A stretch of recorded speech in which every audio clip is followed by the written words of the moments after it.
The case of Nnamdi Kanu has taken another shocking turn as Burkina Faso's president, Ibrahim Traoré, takes a bold step to secure the IPOB leader's freedom.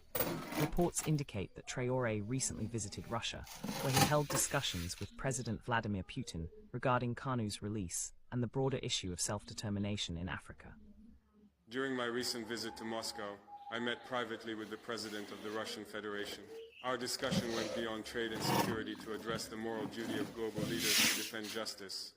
I raised the issue of Nnamdi Kanu, explaining that his case is bigger than one man. It reflects what Africa stands for in the eyes of the world, and we will continue to silence our own voices for justice or unite to uphold universal human rights.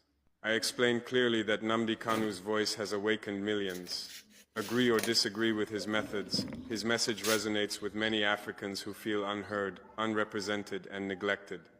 I told him that Kanu's imprisonment has become a symbol not of division, but of the unfinished business of African freedom. The Russian president listened closely. He asked questions not as a politician seeking advantage, but as a man trying to understand the deeper current behind this issue. We spoke about the political implications, but also about humanity, the simple truth that no one should be punished indefinitely for speaking their mind, especially when that speech seeks justice.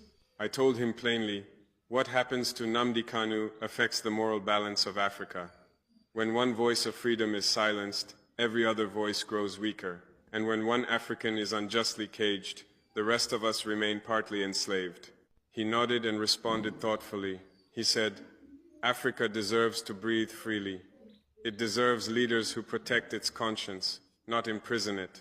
Those words struck me deeply.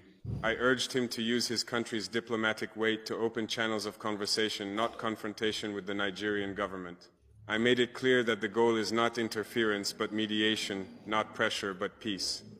The Russian Federation, I said, can help foster dialogue that respects Nigeria's sovereignty while promoting justice and humanitarian principles.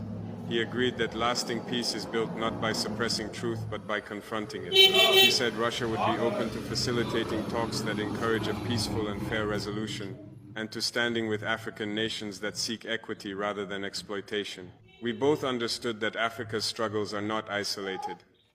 Every unjust imprisonment, every silenced truth, weakens the moral foundation of the global order.